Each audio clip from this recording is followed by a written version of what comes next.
Hello મારા વાલા વિદ્યાર્થી મિત્રો, કેમ છો બધા? મજામાં? તો આજે આપણે બેઝિક મેથ્સ ફોર ફિઝિક્સ એમાં ત્રિકોણમિતિ એક ઇમ્પોર્ટન્ટ પોર્શન હતું જે આપણે સ્ટાર્ટ કર્યું. લગભગ આજે લાસ્ટ વિડીયો છે અને છઠ્ઠો વિડીયો છે, બરોબર?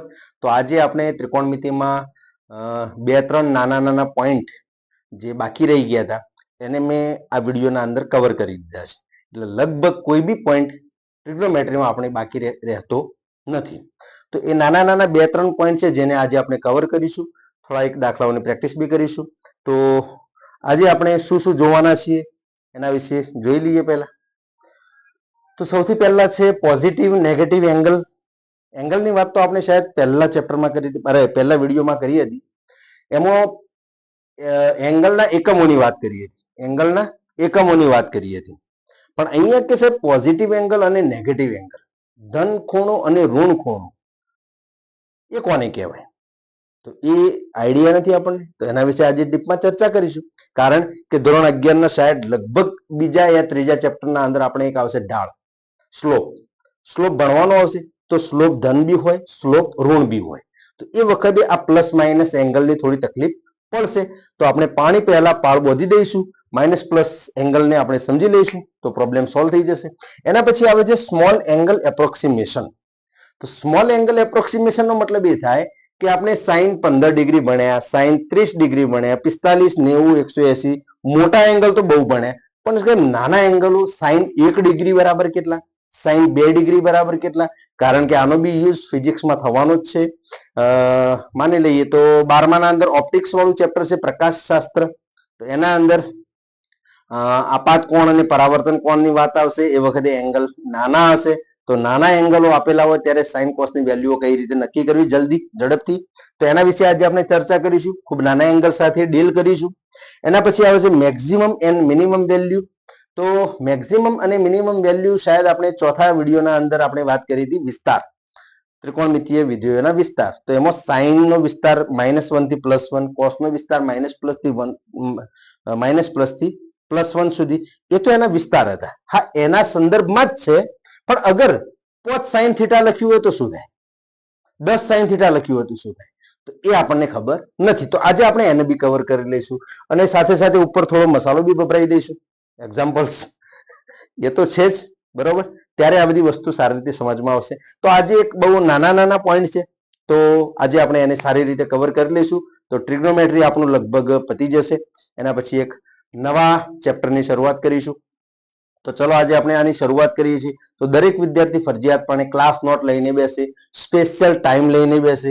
ખાટલામાં ઊંઘે ઊંઘે મોબાઈલ જોવાનો નથી, ટેબલ પર બેસીને જોવાનું છે, ખુરશીમાં બેસીને જોવાનું છે. એક હાથમાં બુક હોવી જોઈએ, એક હાથમાં મોબાઈલ હોવો જોઈએ અને હોવું જોઈએ. ત્યારે એમાંથી કંઈક તમને મળશે. અગર તકિયા પર ઊંઘે ઊંઘે યા ખાટલામાં ઊંઘે ઊંઘે આપણે મોબાઈલ જોશું તો જાણે તમે વિડીયો જુઓ કે રીલ્સ જુઓ, બધું એક જ જેવું છે. અને તો મહેરબાની કરીને દરેક વિદ્યાર્થીને વિનંતી છે, બે હાથ જોડીને વિનંતી છે, ક્લાસ નોટ લઈને બેસે, બરોબર છે? અને તો આજે આપણે આ પોઈન્ટ ચાલુ કરીએ. તો મારું નામ છે રોહલ અમીન સર અને આપ સૌ વિદ્યાર્થી મિત્રોનું અપના ફિઝિક્સ ચેનલમાં હાર્દિક સ્વાગત છે. તો ચલો સ્ટાર્ટ કરીએ. રેડી? તો સૌથી પહેલા જોઈએ આપણે પોઝિટિવ નેગેટિવ એંગલ કહેવાય કોને. પહેલા તો કહીશું કોને એની વાત કરશું, પછી એક્ઝામ્પલની વાત તો પછી કરશું. તો સૌથી પહેલા આપણે જોઈએ તો એંગલ મપાય છે કઈ રીતે. તો આપણે સૌથી પહેલા લઈ લઈએ, આપણે ચલો એંગલ લઈ લઈએ. માની લો કે આ લઈ દી મેં એક્સ અક્ષ અને આ લીધી વાય અક્ષ, બરોબર છે? અને અગર નીચે બી જઈએ તો આ રીતે લઈ લઈએ. ચલો ચારે ચાર બાજુ લઈ લઈએ. કે સાહેબ આમ કેમ કરો છો? ચારે ચાર, જો કે જરૂર નથી પણ લઈ લઈએ, બરોબર? આ આપણી એક્સ અક્ષ છે, આ એક્સ અક્ષ છે એક્સ, અને આ છે આપણી વાય અક્ષ. આ ફર્સ્ટ ક્વોડ્રન્ટ છે, આ સેકન્ડ ક્વોડ્રન્ટ છે, આ થર્ડ ત્રીજું ચરણ છે, અને આ ફોર્થ ચરણ છે. રેડી? હવે કોઈ પણ એંગલની શરૂઆત આપણે ક્યાંથી કરીએ છીએ? કોઈ પણ એંગલ માપીએ છીએ ક્યાંથી? તો હંમેશા યાદ રાખવાનું, ના હોય તો નોટ કરી લેજો આ વાતને. કોઈ પણ એંગલનું મેજરમેન્ટ ધન એક્સ દિશાથી થાય. ધન એક્સ દિશાથી આમ એન્ટી ક્લોકવાઇઝ આપણે આમ ફરીએ યા તો આમ નીચે ફરીએ, પણ પહેલું સ્ટેશન કયું છે? પ્લસ એક્સ દિશા, એ આપણું ફર્સ્ટ સ્ટેશન છે. બરોબર. તો પ્રથમ સ્ટેશન પર ઇનિશિયલ આપણે લાઈન લઈ લઈએ. તો માની લો કે આ આપણી મેન લાઈન છે, જેથી આપણે એંગલને મેજર કરવાનો છે. એંગલને મેજર કરવાનો છે. તો ધ્યાન રાખજો. બરોબર. જ્યાંથી આપણે એંગલ મેજર કરીએ છીએ ત્યાંથી થીટા બરાબર, ત્યાં એની વેલ્યુ કેટલી છે? થીટા બરાબર 0. અને એ લાઈનને કહેવાય ઇનિશિયલ લાઈન. ઇનિશિયલ આગળના લેક્ચરમાં આપણે આ બધી ચર્ચા કરેલી છે. બરોબર. Initial line. હવે આને એંગલ બનાવવો છે. હવે આને એંગલ બનાવવા માટે બે રસ્તા છે, યા તો આમ ઉપર જાય, યા તો આમ નીચે જાય. યા તો ઉપર જશે, યા તો નીચે જશે. બરોબર છે. તો અગર ઉપર ભ્રમણ કરે તો કયા ચરણમાં જશે? પહેલા ચરણમાં. અને નીચે ભ્રમણ કરો તો ચોથા ચરણમાં. રેડી? તો માની લો કે એને ઉપર તરફ ભ્રમણ કરે છે. તો ભ્રમણ કરીને માની લો કે અહીંયા આટલું એને ભ્રમણ કર્યું. બરાબર? સમજો. બરોબર. તો ભ્રમણ ઇનિશિયલ લાઈન આ છે, એની ટર્મિનલ, આને ટર્મિનલ લાઈન કહેવાય. Terminal line. આ ઇનિશિયલ લાઈન, આ ટર્મિનલ લાઈન. બરોબર. તો ઇનિશિયલ લાઈન ને ટર્મિનલ લાઈન કઈ તરફ એને ભ્રમણ કર્યું? તો આ દિશામાં ભ્રમણ કર્યું. તો આ દિશા મતલબ કઈ કહેવાય? Anti clockwise. એન્ટી ક્લોકવાઇઝ ગુજરાતીમાં બોલીએ તો એને વિષમ ઘડી. વિષમ ઘડી મતલબ ઘડિયાળના કોટાની વિરુદ્ધ. ઘડિયાળનો કોટો આમ ભ્રમણ કરે તો એનાથી ઉલટું ભ્રમણ કરો, એને કહેવાય વિષમ ઘડી દિશામાં, એન્ટી ક્લોકવાઇઝ. બરોબર. તો એન્ટી ક્લોકવાઇઝ અગર કોઈ રેખા એંગલ બને છે, એંગલ બને છે આ ડાયરેક્શનમાં, આ રીતે. બરોબર. એન્ટી ક્લોકવાઇઝ જ્યારે આપણે કોઈ બી એંગલ બનાવશું એન્ટી ક્લોકવાઇઝ, તો હંમેશા એ એંગલ પોઝિટિવ હશે. ધ્યાન રાખજો, પોઝિટિવ. અહીંયા જે એંગલ બનશે એ એંગલને આપણે લખશું પ્લસ થીટા. બસ, આ પ્લસ થીટાનો કન્સેપ્ટ છે. બરોબર છે. તો ઇનિશિયલ લાઈન થી જ્યારે એન્ટી ક્લોકવાઇઝ કોઈ બી એંગલ, હું એમ નથી કહેતો આટલા સુધી તમે આગળ જતો રહો, આમ જતા રહો, આમ જતા રહો, આખું ચક્કર મારી ના આવો, પણ આમ ચક્કર મારો, હે, તો એને કહીશું એન્ટી ક્લોકવાઇઝ. અને એન્ટી ક્લોકવાઇઝમાં એંગલ આપણે પોઝિટિવ માનીશું. બરોબર છે. હવે આગળ કે સાહેબ એંગલ માપવાનો રસ્તો તો નીચે બી છે, આ રીતે બી માપી શકાય. તો આ રીતે બી માપી શકાય, ના નથી. પણ આ રીતે તમે માપશો તો ઇનિશિયલ લાઈન આ છે, ટર્મિનલ લાઈન આ છે. બરાબર છે. અને અહીંયાથી તમે ચાલતા ચાલતા આમ આવ્યા છો. આમ આવ્યા છો મતલબ આ કોને કહેવાય? ક્લોકવાઇઝ. આને શું કહેવાય? ક્લોકવાઇઝ. ક્લોકવાઇઝ મતલબ સમઘડી. ક્લોકવાઇઝ મતલબ સમઘડી. ઘડિયાળના કોટાની દિશામાં ફરે. આપણે ઘડિયાળનો કોટો જે બાજુ ફરે છે એ બાજુ આપણે ફરે. તો એ જે એંગલ બનશે એ એંગલ બનશે માઇનસ થીટા. એ એંગલ બનશે માઇનસ થીટા. ધ્યાન રાખજો. બરોબર.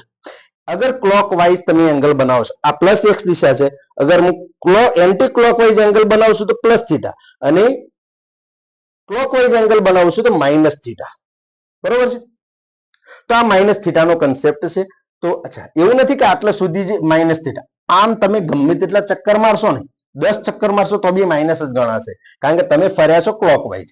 અગર એન્ટી ક્લોકવાઇઝ તમે 50 ચક્કર મારો છો તો એ પ્લસ જ ગણાવશે, કારણ કે તમે ફર્યા છો એન્ટી ક્લોકવાઇઝ. બરોબર. તો હું ખાલી ચરણની વાત નથી કરતો, હું ટોટલ એંગલનું માપ કેટલું છે? અનંત સુધી છે. તો તમે અનંત સુધી ફરો, પણ ક્લોકવાઇઝ ફરો છો કે એન્ટી ક્લોકવાઇઝ ફરો છો એના આધારે તમારું પ્લસ માઇનસ નક્કી થશે. ચલો કે સાહેબ ક્લિયર, આ વાત સમજમાં આવી ગઈ. હવે કે સાહેબ પ્લસ માઇનસમાં ફરક શું છે? અગર સવાલ ગણવો હોય યા બીજું કોઈ ગણો તો પ્લસ માઇનસ થી શું ફરક પડે છે? તો ધ્યાન રાખો. આપણે ભણ્યા હતા કે પ્રથમ ચરણ જે છે, પ્રથમ ચરણ મતલબ આ અગર હું એંગલ આમ લઉં છું, પ્રથમ ચરણ, તો પ્રથમ ચરણમાં all is positive, all are positive. All બધા જ વિધેયો કેવા છે? બધા જ વિધેયો કેવા છે? પોઝિટિવ. બધા sin cos tan all trigonometric function are positive in a first quadrant. Clear? તો પહેલાના અંદર તો પ્લસ માઇનસ નો કોઈ પ્રશ્ન રહેતો નથી. પ્રશ્ન અહીંયા રહેશે ચોથા ચરણના અંદર. આપણને ખબર છે ચોથા ચરણમાં ખબર છે કે એ cos અને એ sec આ બંને કેવા છે? પોઝિટિવ. બંને કેવા છે? પોઝિટિવ. અને બાકીના બધા નેગેટિવ. મતલબ આ ચરણના અંદર કોઈ એંગલ બનતો હશે કોસ અને સેક નો, તો ભલે એન્ટી ક્લોકવાઇઝ છે, ભલે માઇનસ છે, પણ આપણે એને પ્લસ માની લઈશું. સમજ્યા કે નહીં? કોસ અને સેક માટે સ્પેશિયલ છે. આ એનું ખેતર છે, એના ખેતરમાં એ રાજા છે, એટલે ચાહે આમ થઈને આવે ચાહે આમ થઈને આવે એ પ્લસ રહેવાનું છે. અને બાકીના જે 4 છે એ આમ ફરીને અહીંયા આવે યા આમ ડાયરેક્ટ અહીંયા આવે એ માઇનસ રહેવાના. મતલબ એની વેલ્યુ માઇનસ આવવાની એમ. માઇનસ આવવાની. હા, એટલું કરું કે અહીંયાથી ફરતા ફરતા તમે ત્રીજા ચરણમાં જતા રહે તો ત્રીજા ચરણમાં રાજા કોણ છે? ટેન અને કોટ. તો ત્યાં ટેન અને કોટ પ્લસ હશે, બાકી બધા ઋણ હશે. અગર અહીંયાથી ફરતા ફરતા ફરતા ફરતા બીજા ચરણમાં જતા રહે તો બીજા ચરણમાં સાઇન અને કોસેક રાજા છે, તો એ ધન હશે, બાકી બધા ઋણ હશે. તો પોતપોતાના એરિયા છે, પોતપોતાના વાહમાં પોતપોતે રાજા છે, હે ને? પોતપોતાના એરિયામાં પોતપોતે રાજા છે. તો એ ખાસ ધ્યાન રાખજો, ઓલેસ્ટીસી રૂલ આપણે જે ભણ્યા હતા એના અંદર એ નિયમ છે, બરોબર. હવે જોવાનું શું છે? હવે જોવાનું એ છે, ઇમ્પોર્ટન્ટ નોટ કરજો આને, આ વાતને નોટ કરજો, બરોબર. જુઓ, હું આ રીતે લખું સાઇન થીટા, તો આ તો આપણને ખબર છે, આ તો બેઝિક છે, એકદમ ખબર છે. પણ અહીંયા લખું હું સાઇન માઇનસ થીટા, અહીંયા લખું કોસ માઇનસ થીટા, અહીંયા લખું tan minus theta, cosec minus theta, sec minus theta અને cot minus theta. Cot minus theta, બરોબર છે? Cot minus theta. તો કે સાહેબ આ માઇનસ થીટાનો શું પ્રોબ્લેમ છે? માઇનસ થીટાનો શું પ્રોબ્લેમ છે? તો જુઓ, અહીંયા જે થીટાની વાત કરું છું એ હું વાત કરું છું થીટા ઇઝ લેસ ધેન 90. એનો મતલબ એ થયો કે માઇનસ છે મતલબ એન્ટી ક્લોકવાઇઝ ફરવાનું છે ને. તો કે સાહેબ એન્ટી ક્લોકવાઇઝ ફરતા ફરતા આપણે અહીંયા ના, અહીંયા નહીં, આટલામાં જ રહેવાનું છે, ચોથામાંની જ વાત કરું છું, ઓનલી ફોર ફોર્થ ક્વોડ્રન્ટ. એટલે less than 90, less than theta less than 90 મતલબ ફોર્થ ક્વોડ્રન્ટ. ચલ ચલ ચલ ચલ, ફોર્થ ક્વોડ્રન્ટ, ફોર્થ ક્વોડ્રન્ટ. તો આ થીટા આપણે ચો લેવાનું છે? ચોથા ચરણમાં. તો ચોથા ચરણમાં આપણને ખબર છે કે ભાઈ સાઇન નેગેટિવ છે, સાઇન નેગેટિવ છે. તો સાઇન માઇનસ થીટા, તો -12 આવી જશે અને 12 લખશું minus sine theta, minus sine theta.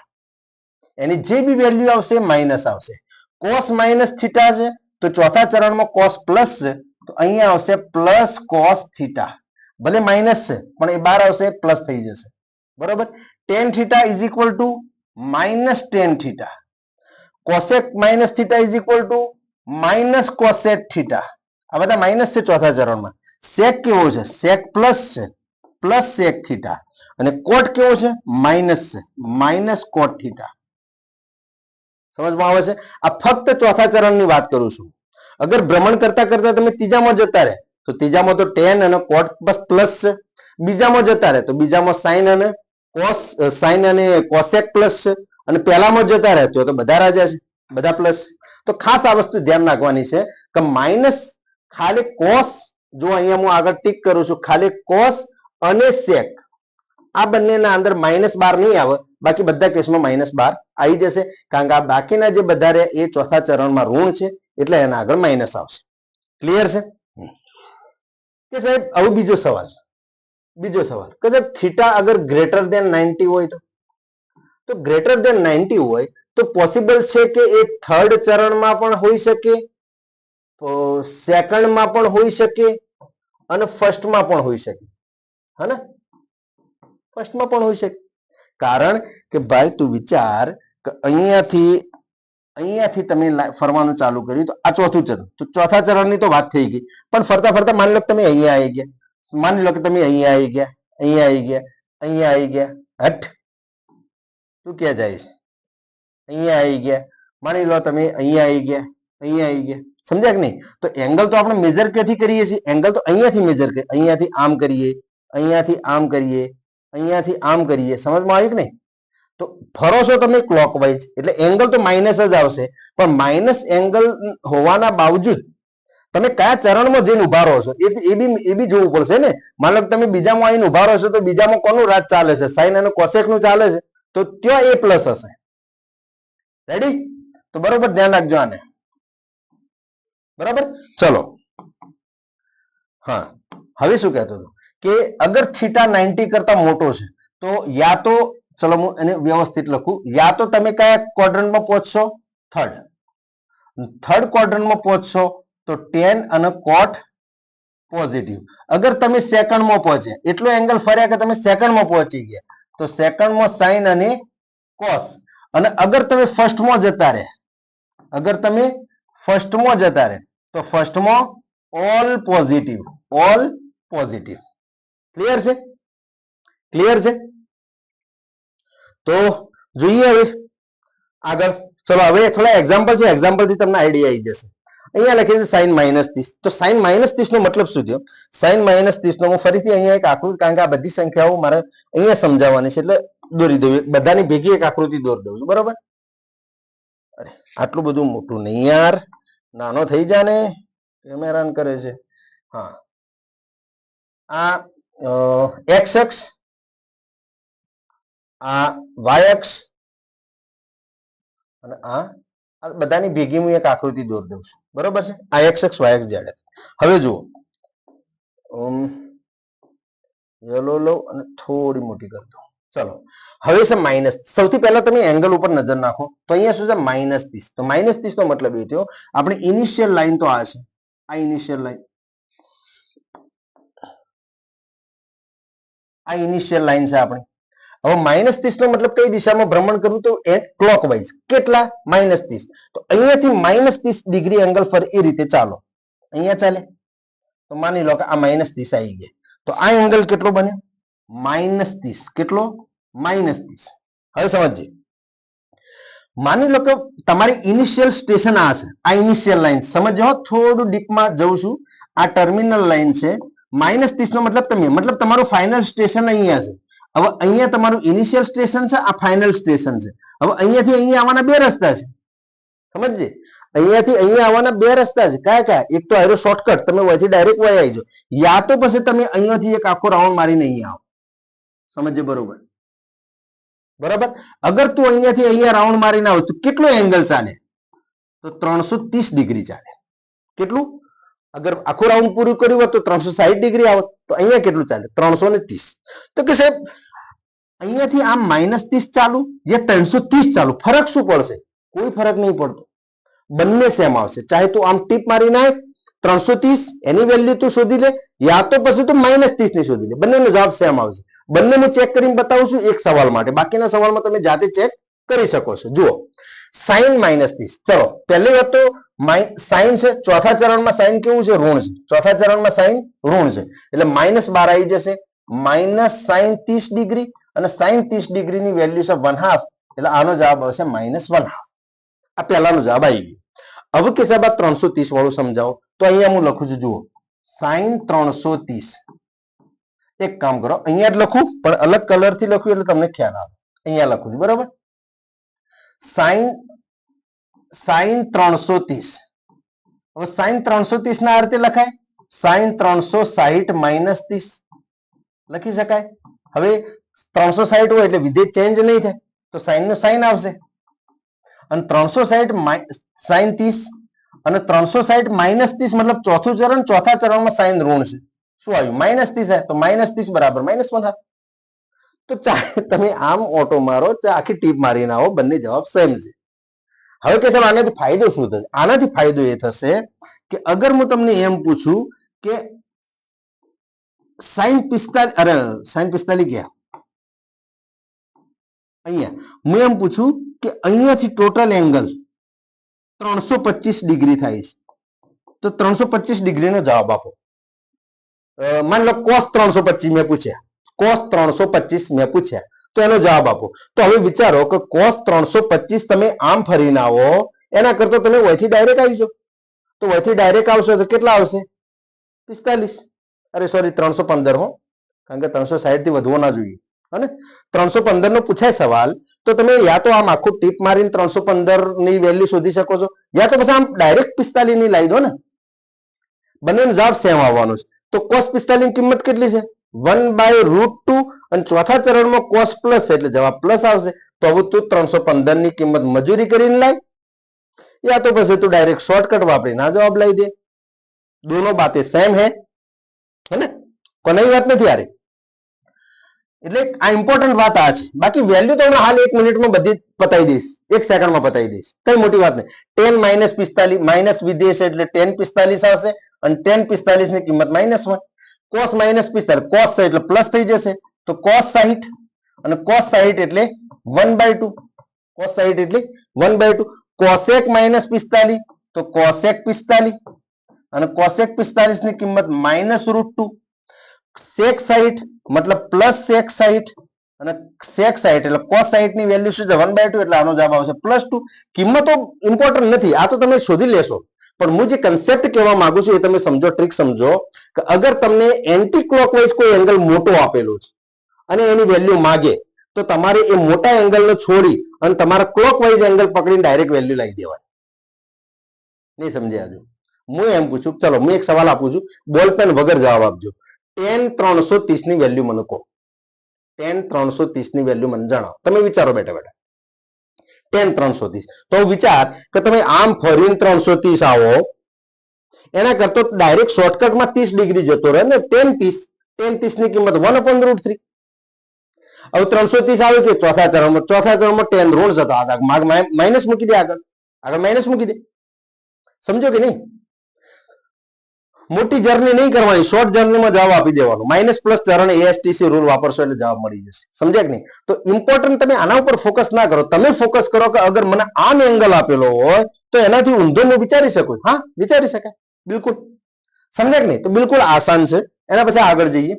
હા, હવે જુઓ, આના જે સવાલ છે બધા લેસ ધેન 90 વાળા છે, મતલબ 90 કરતો ઓછા એંગલ છે. તો 90 કરતા ઓછા એંગલમાં તો આપણે કહી દીધું કે ભાઈ cos પ્લસ આવશે, sec પ્લસ આવશે અને બાકી બધા માઇનસ આવશે.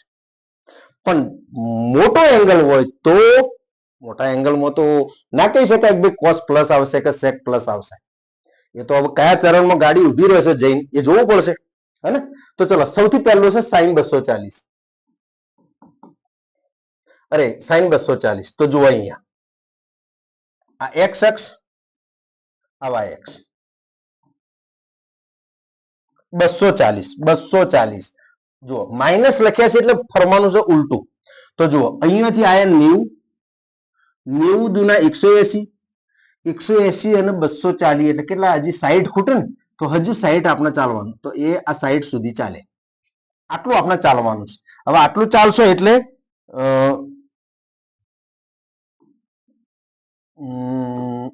તમે ક્યાં આવીને ઉભા રહ્યા? અહીંયા આવીને ઉભા રહ્યા, આટલા આવીને ઉભા રહ્યા ને.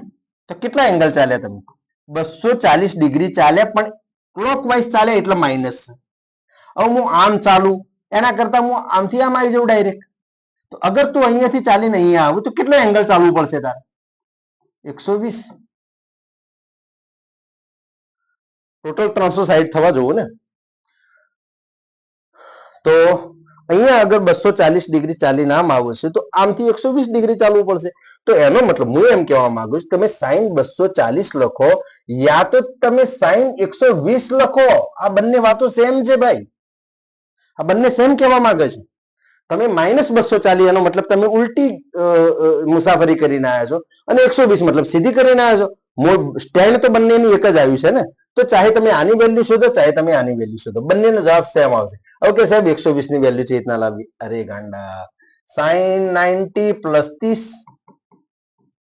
sin 90 હોય એટલે વિધેય ચેન્જ થઈ જાય તો cos થઈ જાય, પાછળ 30 આવશે.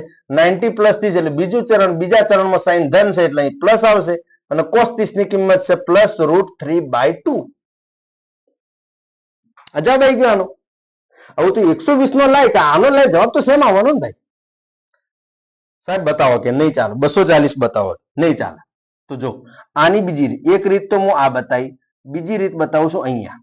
sin 240 સેડ, માઇનસ તો બહાર આવી જશે એટલે અહીંયા આપણે લખશું -sin 240 ડિગ્રી. બરોબર, માઇનસ નું તો હાલ રવા દે સાઈડમાં. હવે અંદર જો, sin 240 એટલે 180 + 60 લખાય, રાઈટ? 180 + 60, 180 છે એટલે વિધેય ચેન્જ તો નહીં થવાનું, એટલે સાઈન ના તો સાઈન આવશે, પાછળ 60 ના 60 આવશે, પણ 180 + 60 એટલે ત્રીજું ચરણ.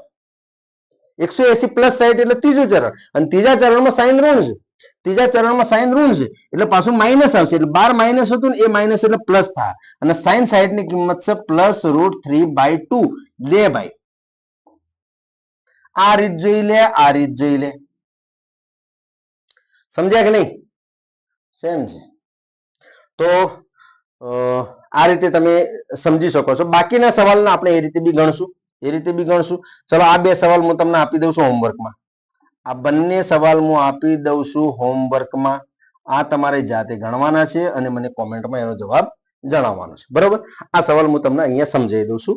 અલગ લાઈનથી સમજાવું છું એટલે તમે ખબર પડી જશે. જો અહીંયા -300 નો મતલબ શું થયું? કેટલું ફરવું પડશે તમારે? -300 નો મતલબ, માઇનસ મતલબ ઉલટા, માઇનસ મતલબ ઉલટા, મતલબ અહીંયાથી ચાલો 90, 180, 270 અને 270 થી આગળ કેટલા? 30 અને 300 કરવાના છે તો 300 તો 90, 180, 200 આટલા 30, તો આટલા સુધી આપણા આયા. આ આપણી ફાઇનલ કન્ડિશન આવી. તો અહીંયાથી તમે ફરતા ફરતા કેટલા આયા? 300 ડિગ્રી. તો અહીંયાથી તો આમ ફરીને 300 આવશે, એના કરતા આમ સીધો ફરીને જા ને કેટલા ડિગ્રી ચાલવું પડશે? 60 ડિગ્રી. કેટલા ડિગ્રી ચાલવું પડશે? 60 ડિગ્રી ચાલવું પડશે. સમજ્યા કે નહીં?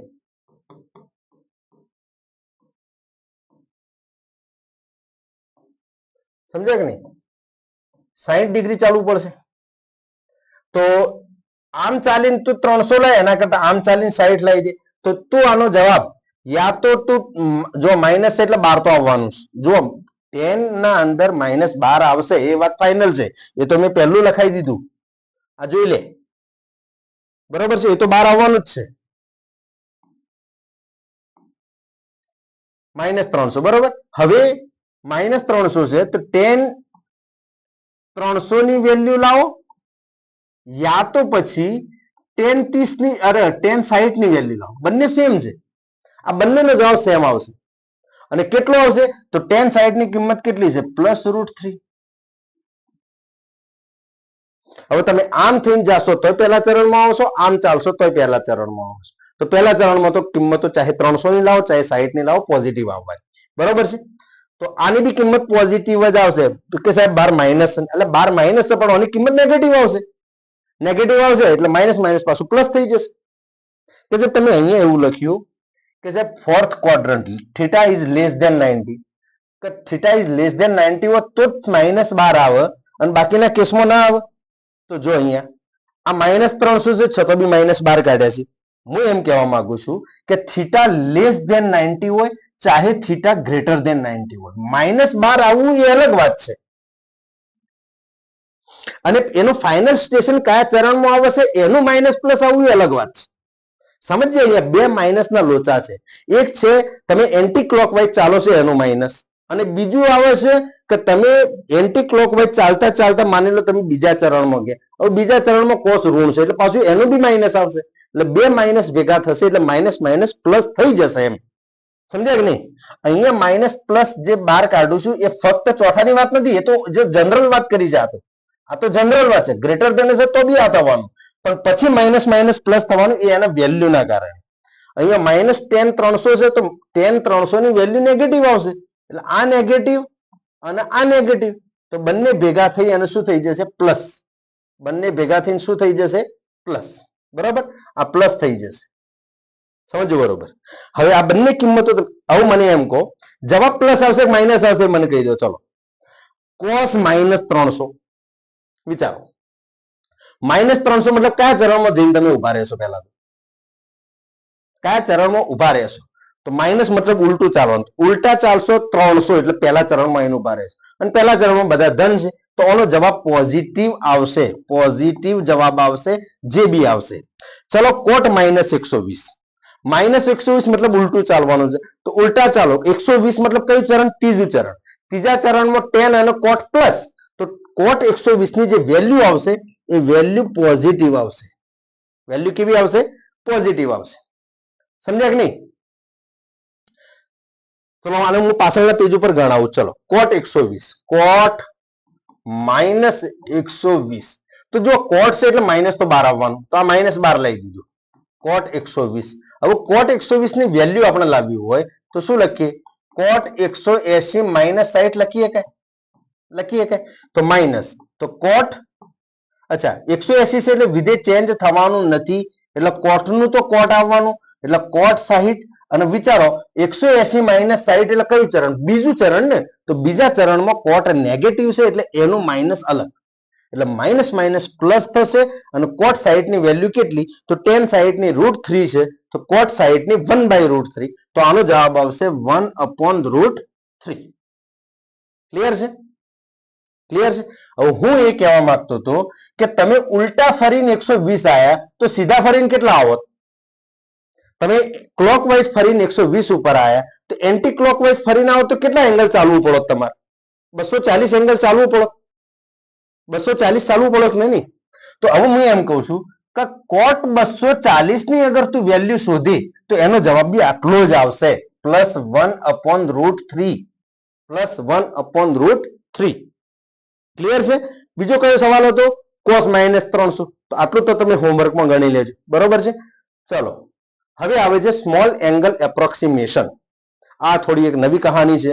ફિઝિક્સના અંદર ઘણી જગ્યાએ વારંવાર આનો યુઝ થતો હોય છે. નાના એંગલો આવે છે.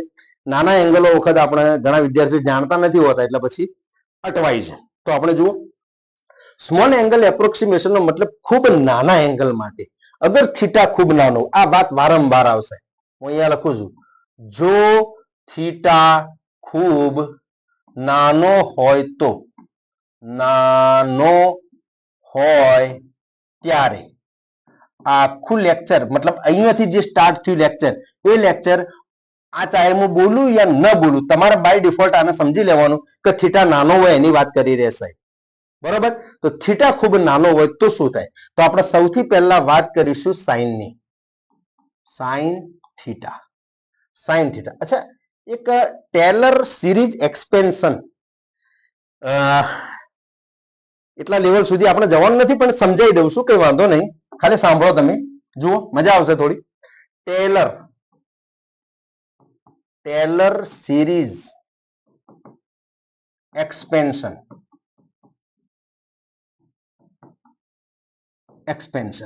એક નંબર. હવે આ સિરીઝ કેવી આવે? એમ જે રીતના 10મામાં ભણે ને સમાંતર શ્રેણી, હે, તો એવી રીતે આ બી એક શ્રેણી છે, ટેલર સિરીઝ એક્સપેન્શન. તો એ સિરીઝ કેવી આવે? તો એ સિરીઝ અગર લખવી હોય તો આ રીતે લખી શકાય. જુઓ, સાઇન થીટાની મારે લખવી છે તો સાઇન થીટા બરાબર શું લખશો? તો જુઓ, થીટાની 1 ઘાત ભાગ્યા 1 ફેક્ટોરિયલ માઇનસ થીટાની 3 ઘાત ભાગ્યા 3 ફેક્ટોરિયલ. કે સાહેબ નવા નવા શબ્દો ક્યાંથી લાવો છો? થીટાની 5 ઘાત ભાગ્યા 5 ફેક્ટોરિયલ. આગળ શું આવશે? તમને આઈડિયા તો આવી જ ગયો હશે. માઇનસ થીટાની 7 ઘાત ભાગ્યા 7 ફેક્ટોરિયલ. આગળ શું આવશે? તો બસ આગળ ડોટ ડોટ કરી દો. આ ટાઈપની જે સિરીઝ છે એને કહેવાય ટેલર સિરીઝ એક્સપેન્શન. બરાબર? અનંત સુધી સારી. હવે જુઓ કે સાહેબ આ નેચર ફેક્ટોરિયલ શું છે? તો જુઓ ધ્યાન, માની લો કે 5 ફેક્ટોરિયલ છે તો 5 ફેક્ટોરિયલ ની વેલ્યુ શું આવશે ખબર છે? 5 ફેક્ટોરિયલ નો મતલબ 5 ગુણ્યા 4 ગુણ્યા 3 ગુણ્યા 2 ગુણ્યા 1. 5 ચોકા 20, 20 તરી 60, 60 દુના 120, 120 એકા 120. તો 5 ફેક્ટોરિયલ ની જે વેલ્યુ છે એ કેટલી આવશે? 120. તો હવે વિચારો, 7 ફેક્ટોરિયલ ની તો એનાથી બી મોટી આવશે, એના પછી 9 ફેક્ટોરિયલ એનાથી બી મોટી આવશે. મતલબ એ થયો કે જેમ જેમ સિરીઝ આગળ જશે એમ એમ છેદ મોટો બનતો જશે. છેદ મોટો બનતો જશે. તો આપણે છેદ મોટો આગળ જતો છેદ મોટો બનતો જાય. હવે જુઓ, થીટા ખૂબ નાનો હોય, સમજે બરોબર? થીટા ખૂબ નાનો હોય, અગર થીટા ખૂબ નાનો હોય, theta is very small, theta is very small, then એટલે થીટાની 3 ઘાત, થીટાની 5 ઘાત, થીટાની 7 ઘાત એ તો વળી ઓર નાના બનશે. કે કેમ? કે સાહેબ થીટા ખૂબ નાનો હોય ને એની ઘાત કરીએ તો વધારે કિંમત નહીં. અરે તો વિચાર નહીં યાર, 0.1 આ નાની કિંમત છે. ચાલ હું એનો વર્ગ કરું તો આનો વર્ગ કેટલો થશે? 0.01 થશે ને. તો નાની કિંમતનો વર્ગ કરો તો ઓર નાની થશે. નાની કિંમતનો નાની કિંમત 0.01 એનો હું ઘન કરું તો આ ઓર નાની બનશે, 0.001. તો નાની કિંમતનો વર્ગ કરો, ઘન કરો, 5 ઘાત 7 ઘાત, તો એ તો ઓર નાના બનશે. થીટા એ અહીંયા 7 ઘાત ખૂબ નાના બનશે, ખૂબ નાના બનશે. તો વિચાર, છેદ ખૂબ મોટો બનતો જાય છે, અંશ ખૂબ નાનો બનતો જાય છે. તો પછી આનો મતલબ શું થયો? આનો મતલબ એ થયો કે અહીંયાથી આગળ જવાનો કોઈ મતલબ જ નથી. અને ઉપરની કિંમત ખૂબ નાની હોય, નીચેની કિંમત ખૂબ મોટી હોય તો એનો જવાબ 0 આજુબાજુ આવશે ને, ખૂબ નાનો થઈ જશે. એનો મતલબ એ થયો કે આપણે આટલેથી તો આગળ જવાનું જ નથી. આ બધા ભાગને ઇગ્નોર કરી દો. અવગણતા હું અહીંયા લખું છું અવગણતા. તો કે સાહેબ તને લેવાનું શું? તો લેવાનું ખાલી આટલું છે, આટલું લેવાનું છે. સમજ્યા કે નહીં? તો બસ આ જ આપણો જવાબ છે. શું જવાબ છે? જુઓ, હું અહીંયા લખું છું પાછળ, જો થીટા ખૂબ નાનો હોય, થીટા ખૂબ નાનો હોય તો sine theta is nearly equal to theta. બસ કે સાહેબ આવું થોડું હતું, આવું હતું ને. એ તો થીટાની એક ઘાત ભાગ્યા એક ફેક્ટોરિયલ. તો હું મને કહેજે એક ફેક્ટોરિયલ એટલે કેટલા? તો એક ફેક્ટોરિયલ એટલે એક, અને થીટાની એક ઘાત એટલે કેટલા? તો થીટા. તો થીટા ભાગ્યા એક બરાબર શું થશે? થીટા થશે. સમજ્યા કે નહીં? તો આ આપણો છે ઇમ્પોર્ટન્ટ જવાબ. આ આપણો છે ઇમ્પોર્ટન્ટ, ખાસ ધ્યાન રાખજો આને, આ ઇમ્પોર્ટન્ટ છે. હવે આને લખવાની રીત, મેથ્સ વાળા જે સ્ટુડન્ટ હશે એમને મેથ્સના અંદર આ આવશે ઘણી વખત કે ભાઈ થીટા ખૂબ નાનો હોય, ટેન્સ ટુ લિમિટ લખવાની જ્યારે આવશે ત્યારે આ રીતે આવશે. જુઓ, જો આ રીતે આવશે, theta tense two 0. Tense two 0 નો મતલબ થીટા 0 ની નજીક છે, 0 નથી. થીટા બરાબર 0 નહીં લખ્યા મેં. થીટા ટેન્સ ટુ 0 મતલબ થીટા ખૂબ નાનો હોય અને લિમિટ લઉં, મતલબ આ લિમિટ લીધી, તો sine theta is nearly equal to theta. આ લખાશે આપણા ગણિતના અંદર. મેથ્સ, ફોર મેથ્સ હું અહીંયા લખી દઉં છું, ફોર મેથ્સ સ્ટુડન્ટ્સ.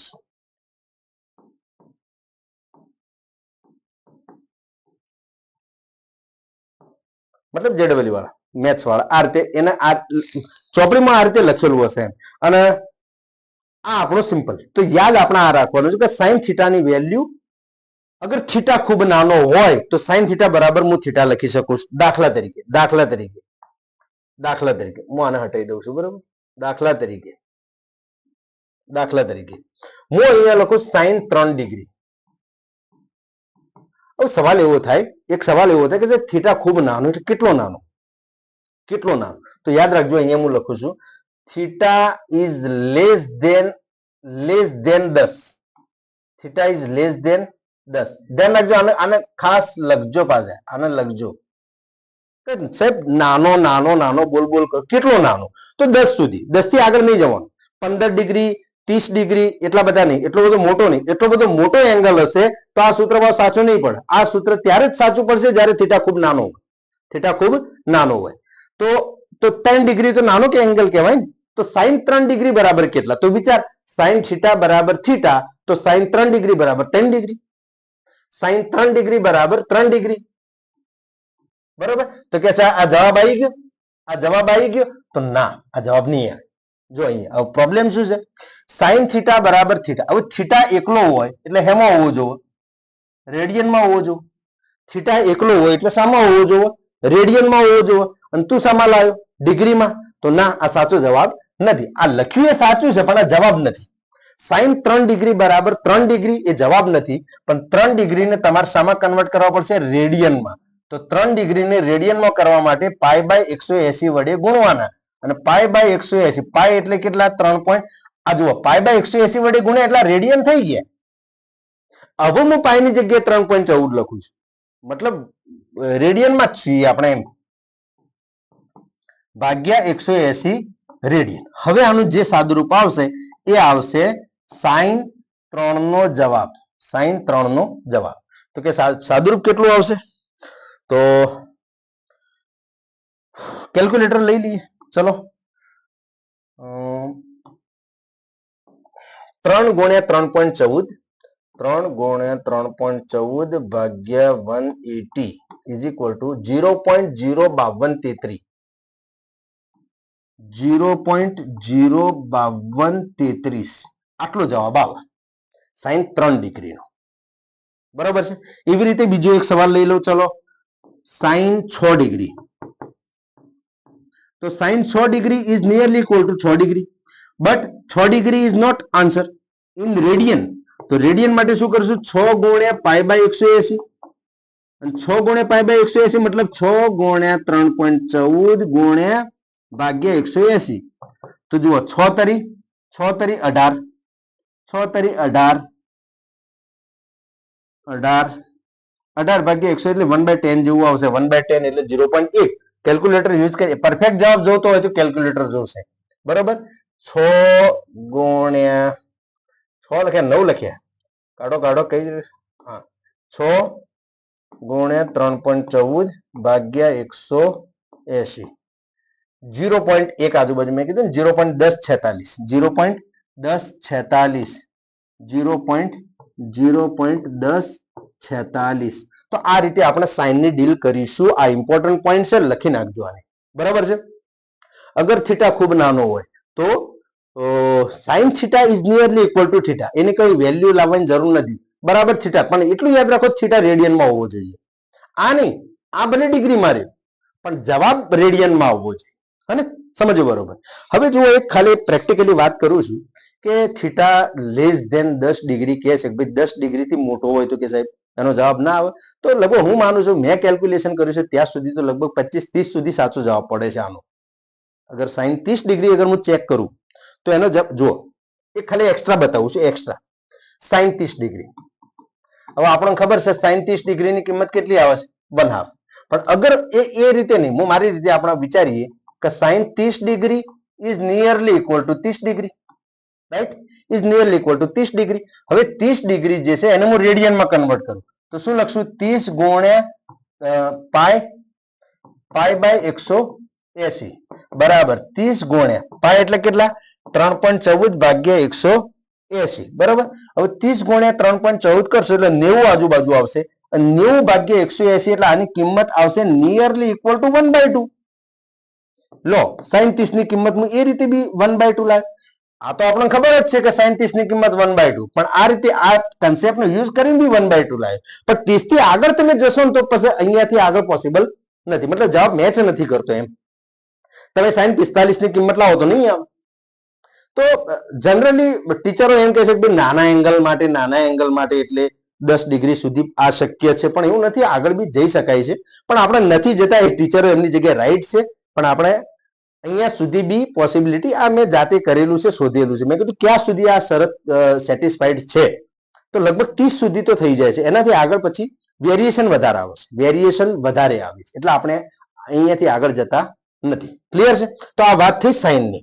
ચલો હવે આવે છે કોસની વાત. તો ચલો ટેલર સિરીઝ એક્સપેન્શન જે છે એ કોસનું કેવું આવે? ટેલર સિરીઝ એક્સપેન્શન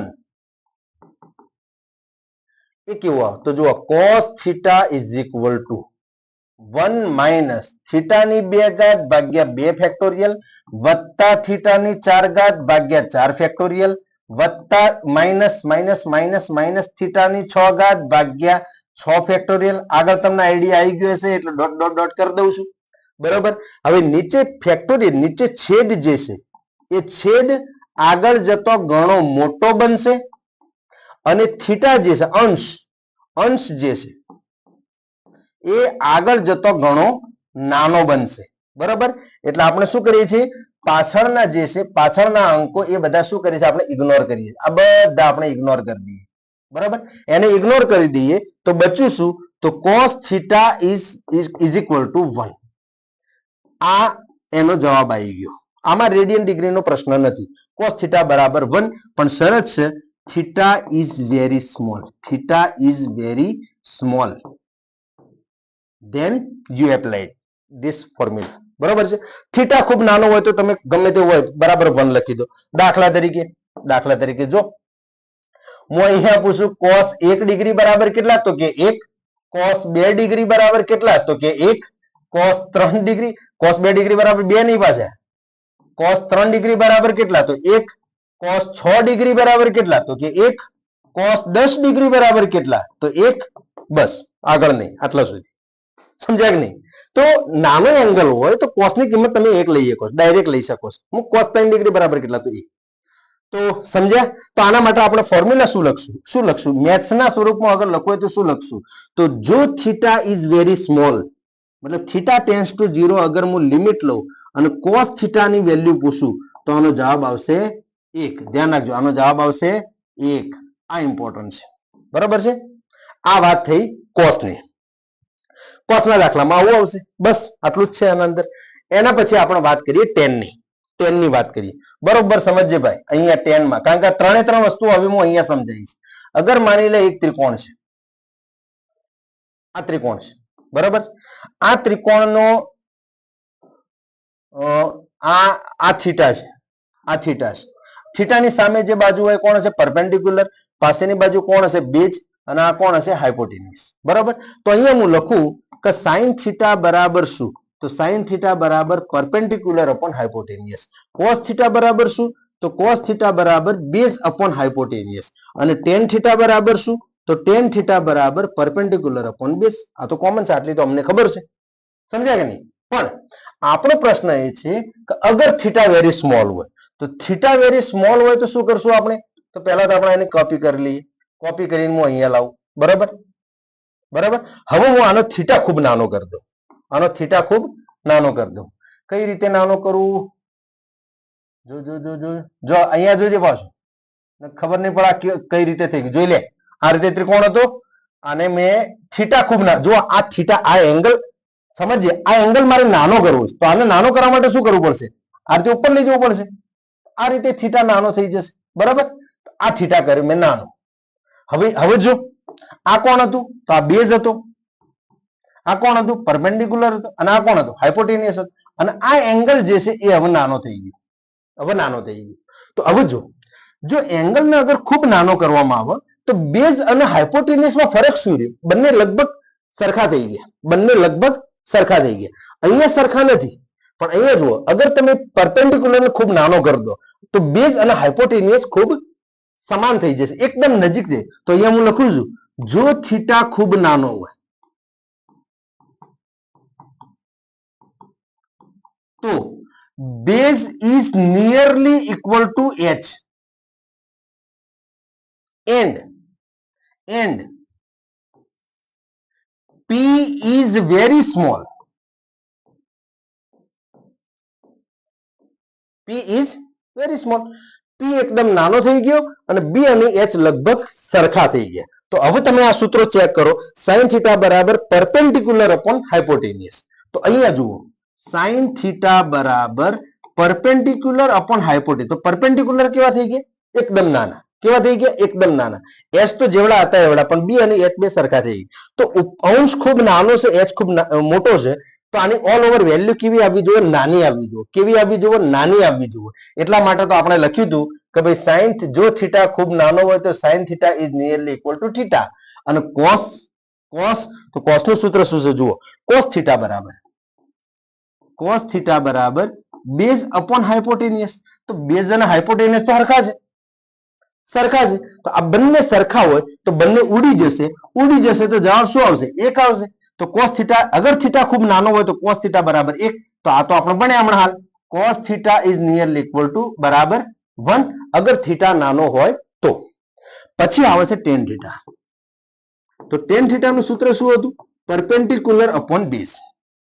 હવે યાદ કર કે બેઝ હોય તો બેઝના હટાઈને હું એચ લખી શકું. બેઝના બદલામાં એચ લખી શકાય. કેમ? કે બે લગભગ સરખા છે. તો અહીંયાથી હું બેઝને હટાવી દઉં અને ઓની જગ્યાએ હું લખી દઉં એચ. બેઝ બરાબર એચ. તો અહીંયા શું લખીશું? પરપેન્ડિક્યુલર અપોન એચ થઈ ગયા. અને પરપેન્ડિક્યુલર અપોન એચ એટલે કોણ છે? સાઇન છે. તો આના બરાબર હું શું લખી દઈશ? Sine theta.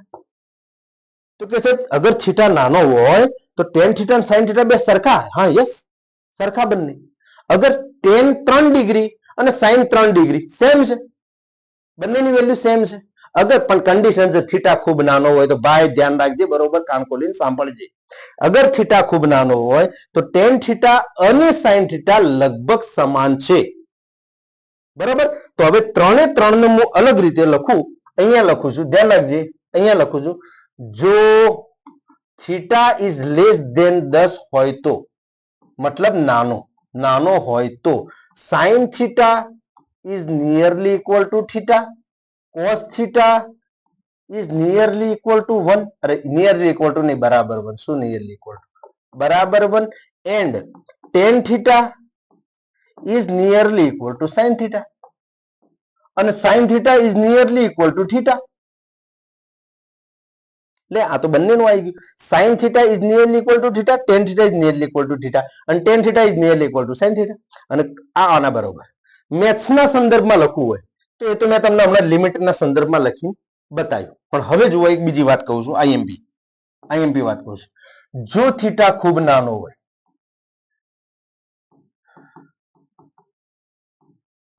તો સાઇન થીટા ભાગ્યા થીટા બરાબર કેટલા? સાઇન થીટા ભાગ્યા થીટા બરાબર કેટલા? વિચારો. અગર થીટા ખૂબ નાનો હોય તો સાઇન થીટા ભાગ્યા થીટા બરાબર કેટલા? તો હું માનું છું 1. બોલો, હું વાંચો ખોટું? સાચું કે ખોટું? તો સાચું. કેમ? કારણ કે sign theta is nearly equal to theta. મતલબ સાઇન હું ના લખું એની જગ્યાએ થીટા લખું ચાલે. ઉપર થીટા લખું, નીચે થીટા લખું, ઉડી જશે તો 1 આવશે. ઉડી જશે તો 1 આવશે. ચલો, કોસ થીટા ઇઝ ભાગ્ય થીટા. જો થીટા ખૂબ નાનો હોય તો કોસ થીટા ભાગ્યા થીટા.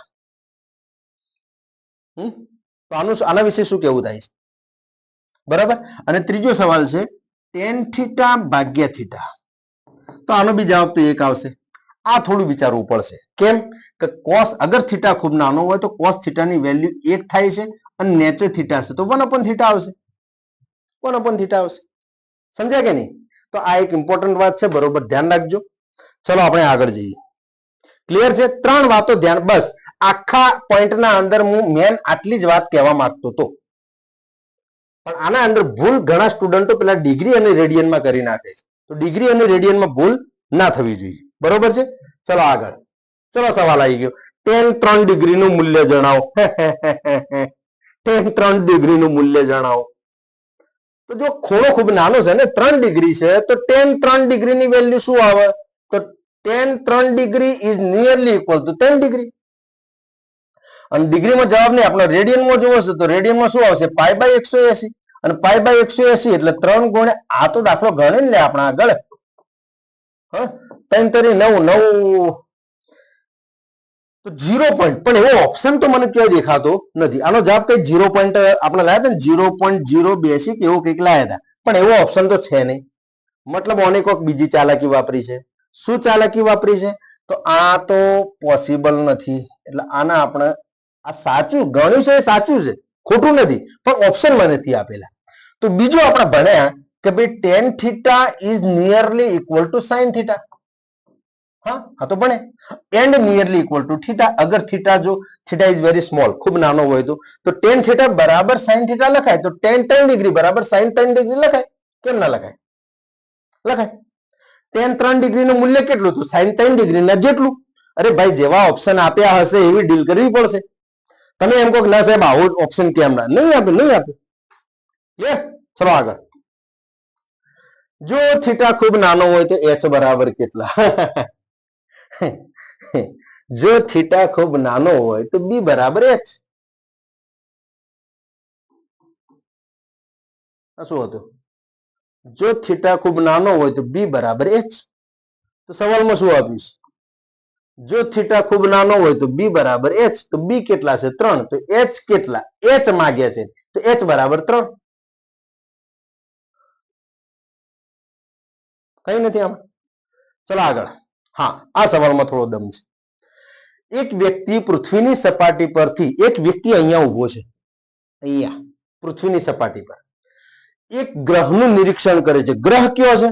તો ગ્રહ તો ડાબા ઉપર હશે. ક્યાં હશે? ગ્રહ ક્યાં હશે? લે, ડાબા ઉપર હશે. આ ગ્રહ છે, બરોબર. એનું નિરીક્ષણ કરે છે પૃથ્વી ઉપર ઉભા રહીને. જોજે, ડાબા ઉપર ઉભા રહીને જોવે છે કોને? ગ્રહને. એટલે કરોડો કિલોમીટર દૂર છે એને જોઈ રહ્યો છે, બરાબર. ગ્રહનો વ્યાસ વ્યક્તિની અક્ષ સાથે, ગ્રહનો વ્યાસ એટલે કોણ? તો આને કહેવાય વ્યાસ. આને કહેવાય વ્યાસ. આ વ્યાસ છે, ગ્રહનો વ્યાસ.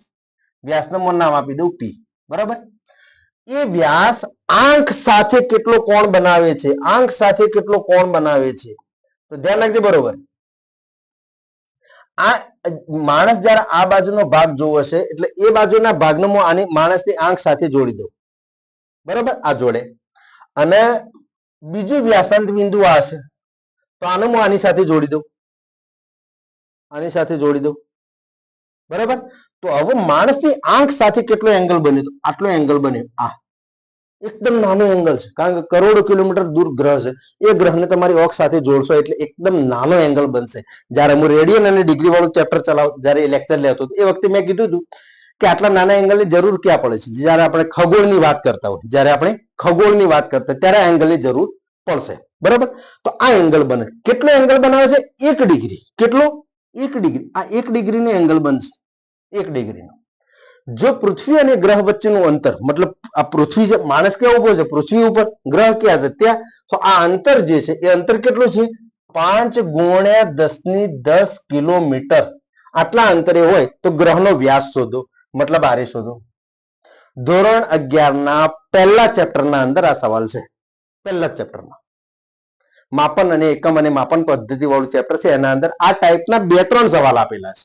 તો એના અંદર બસ આવો નાનો એંગલ આપેલો છે, બસ એ જ સવાલ છે.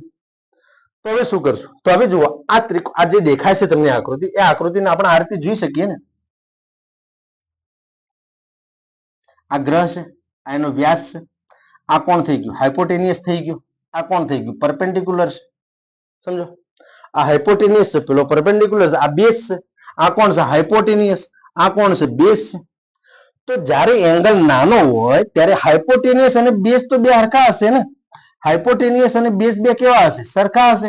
તો આની વેલ્યુ બી કેટલી હશે? 10 ગુણ્યા 10 ની 10 કિલોમીટર. એને માગ્યું શું છે? વ્યાસ માગ્યું છે. આ પી માગ્યું છે. તો પી શોધવું છે. તો પી શોધવા માટે શું કરશું આપણે? બોલો. તો કયું વિધેય લગાડશું? બેઝ અપોન પરપેન્ડિક્યુલર એટલે tan લગાડી દો. tan. તો tan થીટા. થીટા કેટલો? 1 ડિગ્રી બરાબર perpendicular upon base. Perpendicular upon base. અરે બેઝ લખો, હાઇપોટેનિયસ લખો, કોઈ ફરક નહીં પડતો, બંને સેમ છે. બરાબર. એમાંથી શોધવાનું શું છે? પરપેન્ડિક્યુલર. તો એને કરતા બનાવી દો. તો પરપેન્ડિક્યુલર બરાબર base into tan 1 degree. tan 1 degree. બરાબર છે. હવે બી ની વેલ્યુ કેટલી? 5 ગુણ્યા 10 ની 10. જો કિલોમીટર છે, તમે કિલોમીટર વેલ્યુ લખો છો એટલે જવાબ કિલોમીટરમાં જ આવશે. કિલોમીટરની વેલ્યુ મૂકો તો જવાબ કિલોમીટરમાં આવે. મીટરની વેલ્યુ મૂકશો તો જવાબ મીટરમાં આવશે. હવે કે છે tan 1 ડિગ્રીની વેલ્યુ કેટલી? તો એ તો આપણે ભણતા હતા ભાઈ. tan 1 degree is nearly equal to 1 degree. અને 1 ડિગ્રીને રેડિયનમાં કન્વર્ટ કરો તો કેટલા? પાઈ બાય 180. પાઈ એટલે કેટલા? 3.14 ભાગ્યા 180. તો tan 1 ડિગ્રીની કિંમત આટલી, 3.14 ભાગ્યા 180. તો અહીંયા હું લખી 3.14 ભાગ્યા 180.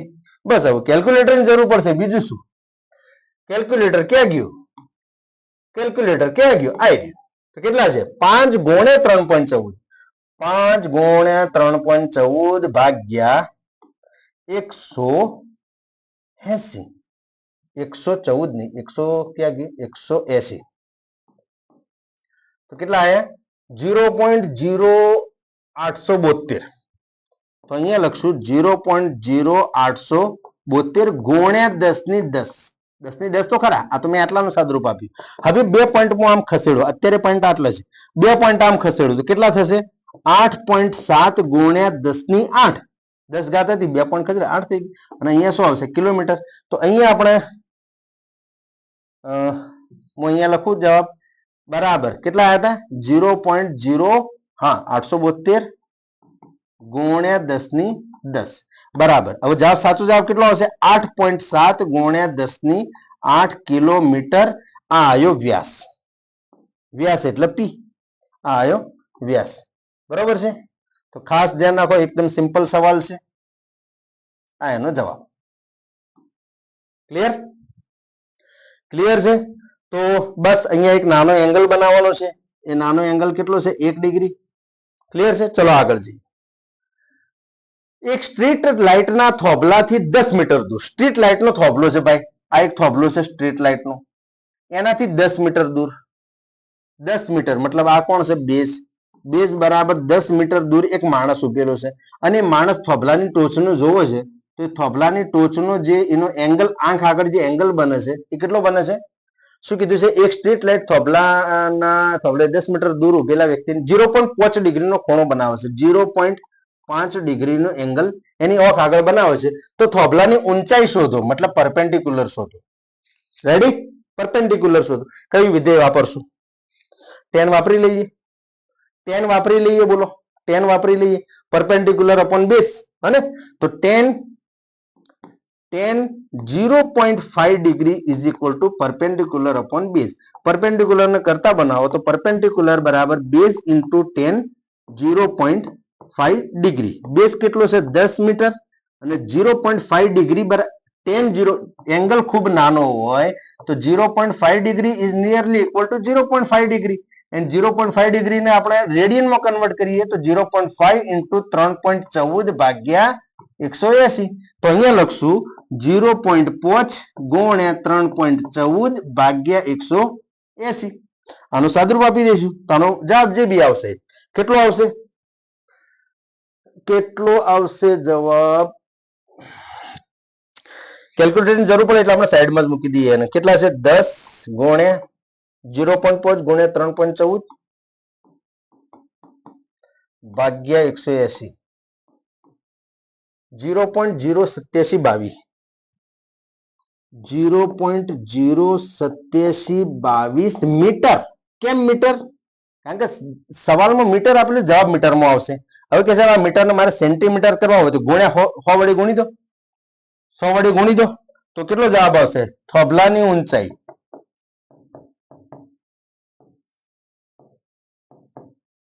અને 100 વડે ગુણશો એટલે 8.72 સેન્ટીમીટર. આ આપણો જવાબ. સમજમાં આવ્યું? એક તમે એંગલ નાનો હોય તો તમે આ રીતે ડીલ કરી શકો છો.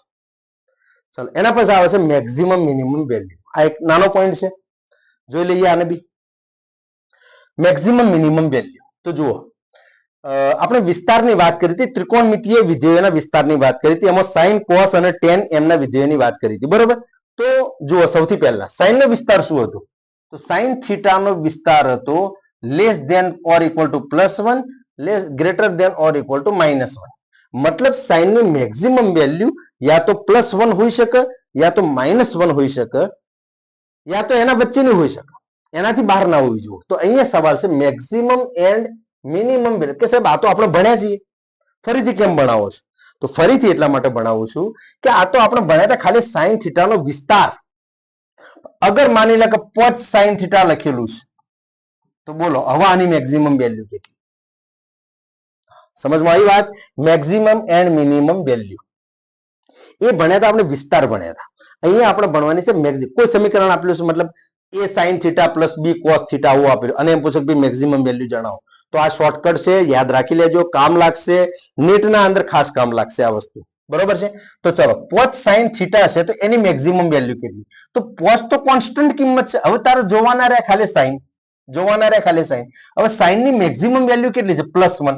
તો ઓની વેલ્યુ +1 અને પાછા 5 એટલે 5 વડે ગુણાશે તો કેટલા આવશે? +5. અને મેક્સિમમ વેલ્યુ કેટલી આવે? +5. અને મિનિમમ કેટલી? તો sin ની મિનિમમ વેલ્યુ છે -1. -1 ને 5 વડે ગુણશો એટલે -5. તો એની મિનિમમ વેલ્યુ આવશે -5. સમજમાં આવી વાત? સમજમાં આવે છે? બરોબર. ચલો અહીંયા એવું લખું, sin નો વિસ્તાર થાય. આ 1 નંબરનો સવાલ. બીજા નંબરનો સવાલ, અગર હું અહીંયા લખું -6 sin થીટા, ચલો શું જવાબ આવશે આનો? -6 sin થીટા. તો -6 છે. મેક્સિમમ વેલ્યુ કેટલી છે? +1. સમજો આના અંદર સમજજે.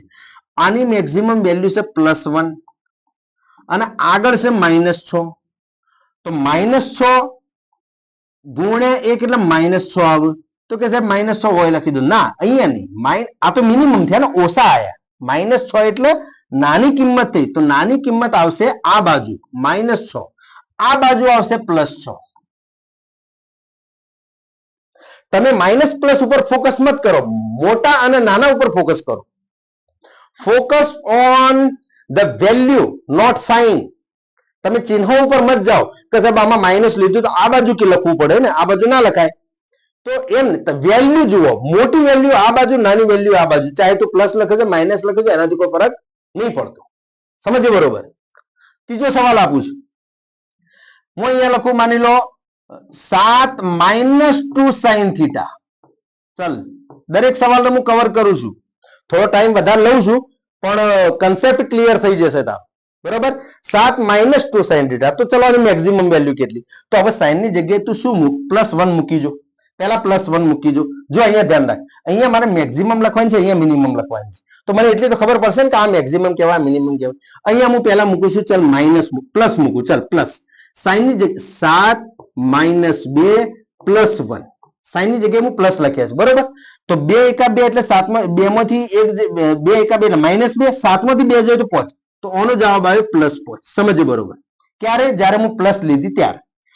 હવે જો 7 - 2 અને આની કિંમત લઉં માઇનસ, સાઈન ની મેક્સિમમ વેલ્યુ +1 ને -1 ને યાર. તો માઇનસ માઇનસ પ્લસ, હવે માઇનસ માઇનસ હું પ્લસ કરી તો 7 ને 3 10 થશે.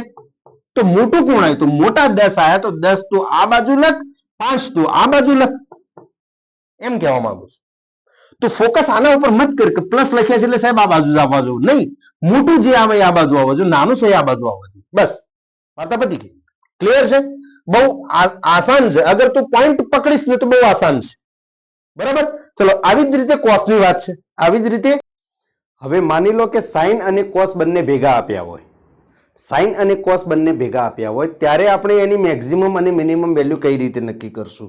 તો ધ્યાન રાખજો, બરોબર. ઇમ્પોર્ટન્ટ પોઈન્ટ છે. ધોરણ 12ના અંદર ઘણા સવાલોના અંદર આ પોઈન્ટ યુઝ થાય છે. અને જે વિદ્યાર્થીઓને યાદ હોય છે એ 1-2 સેકન્ડમાં જવાબ લખી દે છે, પણ જે વિદ્યાર્થીઓને આ પોઈન્ટ યાદ નથી હોતો એ વખતે હેરાન થાય છે. તો બરોબર ધ્યાન રાખજો આની. અગર કોઈ સવાલ મેક્સિમમ અને મિનિમમ વેલ્યુ જ્યારે નક્કી કર્યું હોય અને એ વેલ્યુ સાઈન અને કોસના ટર્મમાં આપેલી હોય, સમજો બરોબર હું શું કહેવા માંગુ છું. જો અહીંયા ધ્યાન રાખો, હું એમ કીધું કે ભાઈ સાઈન થીટાની મેક્સિમમ વેલ્યુ +1 અને મિનિમમ વેલ્યુ -1, કોસની મેક્સિમમ વેલ્યુ +1 અને મિનિમમ વેલ્યુ -1. સમજો બરોબર. પણ એ ફક્ત સાઈન અને કોસની વાત હતી. હવે હું વાત કરી રહ્યો છું કે માની લો કે અગર કોઈ કિંમત આપેલી છે a sin theta + b cos theta, કોઈ y બરાબર તમને આ વેલ્યુ આપેલી છે અને હવે એમ પૂછે કે મેક્સિમમ y કેટલા અને મિનિમમ y કેટલા. બરોબર, આને જોઈ લો, પહેલા સમજી લો. મેક્સિમમ y બરાબર a. જો સાઈન અને કોસ મિક્સ છે, અહીંયા ફક્ત સાઈન અને કોસની વાત હતી, અહીંયા સાઈન અને કોસ મિક્સ આપેલા છે. તો એ બંનેની આ ટાઈપનું કોઈ આપેલું હોય સમીકરણ, તો એની મેક્સિમમ અને મિનિમમ વેલ્યુ નક્કી કરો. તો યાદ રાખજો, અહીંયા હું લખું છું, યાદ રાખજો તમે. મેક્સિમમ વેલ્યુ પૂછાય તો √a² + b² અને આગળ આવશે પ્લસ. મેં વાત કરી કે મેક્સિમમ વેલ્યુ હંમેશા મોટી આવે, બરોબર છે.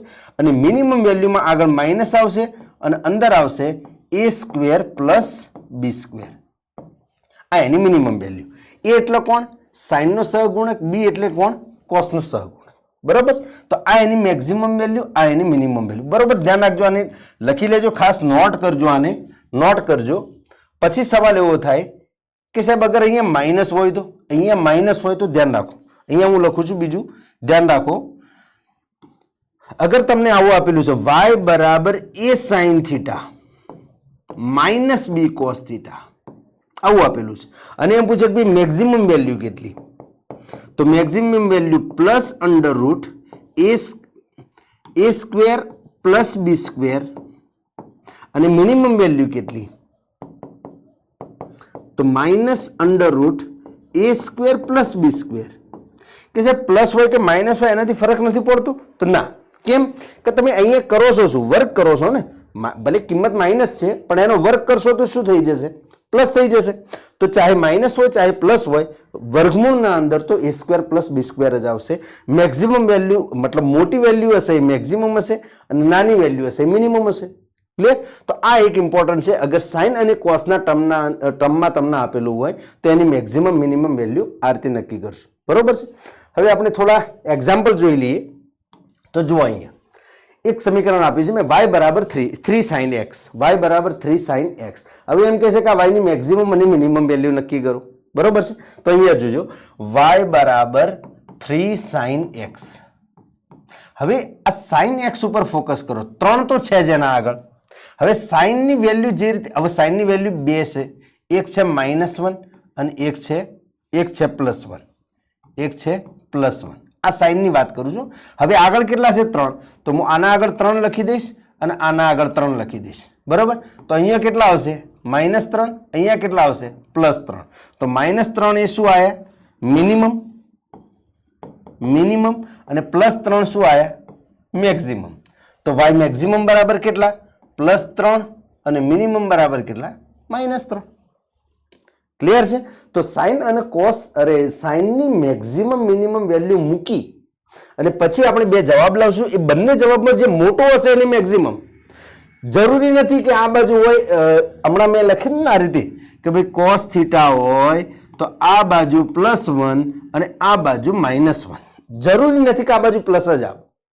મોટી કિંમત અહીંયા હું લખું છું મોટી કિંમત આ બાજુ અને નાની કિંમત આ બાજુ. હોઈ શકે નાની પ્લસ પણ હોય, હોઈ શકે પ્લસ પણ હોય, હોઈ શકે મોટી કિંમત માઇનસ પણ હોય. સમજ્યા કે નહીં? તો આપણે પ્લસ માઇનસ નહીં જોઈએ, આપણે સાઇન નહીં જોઈએ, આપણે જોઈશું મોટી અને નાની કોણ છે. મોટી આ બાજુ આવશે, નાની આ બાજુ આવશે. ક્લિયર છે? તો એક આ પોઈન્ટ ખાસ લખી લેજો. બરાબર છે? હવે બીજો સવાલ આપ્યો છે y બરાબર -5 cos થીટા.